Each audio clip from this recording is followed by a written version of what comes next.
Alors, qu'est-ce que la compulsion alimentaire? La compulsion alimentaire, c'est bien plus qu'une simple envie de grignoter ou un petit plaisir coupable. C'est ce besoin incontrôlable de manger, même lorsque ton corps n'a pas vraiment faim. C'est cette force qui te pousse à te lever au milieu de la nuit pour ouvrir le frigo alors que tu sais que tu n'as pas besoin de cette nourriture. C'est cette sensation de ne pas pouvoir résister même lorsque tu te promets de manger sainement. Ce moment où, après une longue journée, tu te retrouves seul dans ta cuisine. Tout est calme, mais à l'intérieur, il y a cette lutte. Tu sais que tu devrais peut-être te coucher, mais au lieu de ça, tu te diriges vers le placard ou vers le réfrigérateur. C'est plus fort que toi. Tu attrapes des biscuits, du pain, des chips ou ce reste de riz ou de couscous que tu avais gardé pour demain. Et tu manges encore et encore. Même quand ton ventre te dit d'arrêter. Le pire, c'est que tu te sens coupable après, mais tu recommences encore et encore. Ou bien ce moment où tu te retrouves à une fête, entouré de tous ces mets délicieux d'Afrique. Tu veux profiter, mais au fond de toi, il y a ce stress. Tu sais que tu ne devrais pas tout manger. Mais une fois que tu commences, c'est comme si tu ne pouvais plus t'arrêter. Tu empiles les assiettes, sans même savourer réellement ce que tu manges. Et après, c'est le regret, la honte. Et cette promesse silencieuse que demain, tu feras mieux. Mais ce demain semble ne jamais venir. La compulsion alimentaire, c'est cette bataille intérieure et constante où la nourriture devient à la fois une source de réconfort et de souffrance. C'est ce sentiment d'être prisonnier de ses propres habitudes, de ne pas avoir le contrôle. Et pourtant, tout ce que tu veux, c'est te libérer. Retrouver la paix avec toi-même et avec la nourriture. Ces situations te sont-elles familières? Si oui, sache que tu n'es pas seul et qu'il est possible de reprendre le contrôle. Ce n'est pas une fatalité.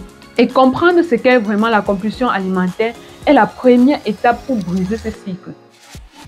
Une fois que tu commences à comprendre ce qu'est la compulsion alimentaire, il devient crucial de te pencher sur les causes profondes qui peuvent alimenter ce comportement. La compulsion alimentaire ne surgit pas de nulle part. Elle est souvent le résultat des facteurs émotionnels, psychologiques et même environnementaux. La cause numéro 1 de cette dépendance est le stress. Le stress est l'une des causes les plus courantes de la compulsion alimentaire. Il y a ces journées où tout semble aller de travers. Le travail qui te met sous pression, les responsabilités familiales qui te submergent et les petits tracas du quotidien qui s'accumulent. Gérer les besoins de tout le monde, les enfants, le mari, la famille, la belle famille, les amis, les frères et sœurs. Parfois sans que personne ne se soucie de tes besoins en retour. À la fin de la journée, tu te retrouves épuisée, nerveuse. Et la seule chose qui semble te calmer, c'est cette assiette de nourriture. Tu te dis que c'est juste pour te détendre, mais en réalité, tu cherches à combler un vide, à apaiser une tension intérieure que tu ne peux exprimer autrement. Il y a aussi l'ennui. Il y a ce moment où, même sans être stressé, tu te sens juste vide. Rien ne semble t'intéresser. Le temps semble s'étirer sans fin. Dans ces moments d'ennui, la nourriture devient un passe-temps, une distraction. Tu te retrouves à grignoter, non pas par faim, mais pour occuper ton esprit. C'est comme si chaque bouchée donnait un peu de sens à ce moment de vie. Tu te vois passer de la cuisine au salon avec une collation, puis une autre, jusqu'à ce que tu réalises que tu as mangé plus que nécessaire, juste parce que tu ne savais pas quoi faire d'autre. Si cela devient une habitude pour toi, sache que tu es tombé dans le piège de la compulsion alimentaire. Une autre cause de compulsion alimentaire que l'on retrouve particulièrement chez les femmes est les émotions non gérées. Les émotions sont des déclencheurs puissants de la compulsion alimentaire. Quand la tristesse, la colère ou même la joie deviennent trop intenses, la nourriture devient un refuge. Par exemple, après une dispute avec ton partenaire, tu te tournes vers un bol de plantain frit ou un plat sucré pour essayer de te réconforter.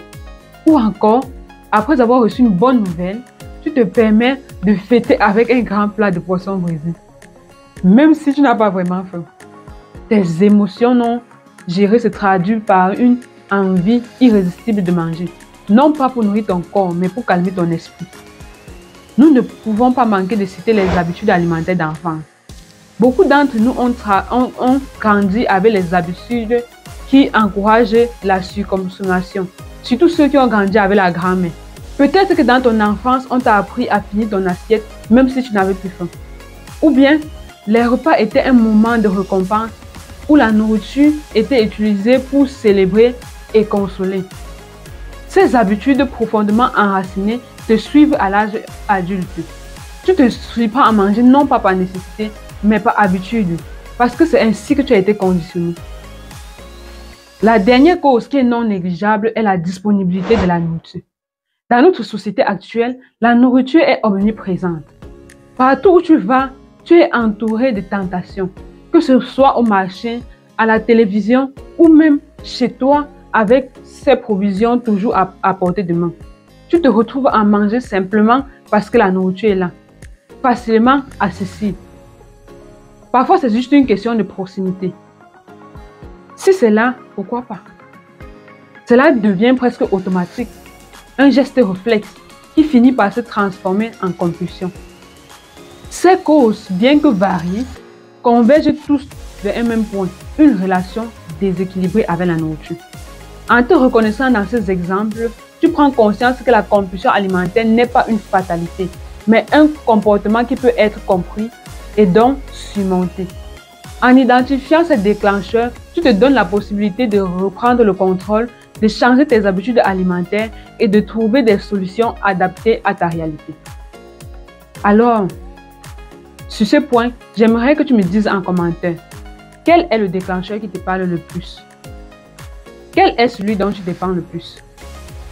Avant d'aller plus loin, je voudrais remercier toutes celles qui m'ont envoyé des témoignages de l'utilisation des produits de notre site internet mangenutrition.com. Pas un seul jour ne passe sans que je ne reçoive des remerciements pour notre kit détox qui est notre best-seller incontesté. Ça me fait tellement plaisir de vous lire à ce sujet. Laisse-moi te partager un témoignage de Blandine, une fidèle cliente de la Côte d'Ivoire. Bonjour Mange Nutrition.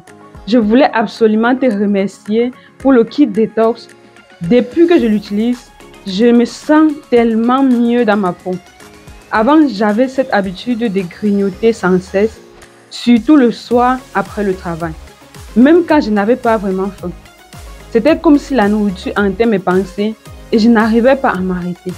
Mais depuis que j'ai consommé le kit détox, c'est incroyable comme les choses ont changé. J'ai l'impression de retrouver le contrôle.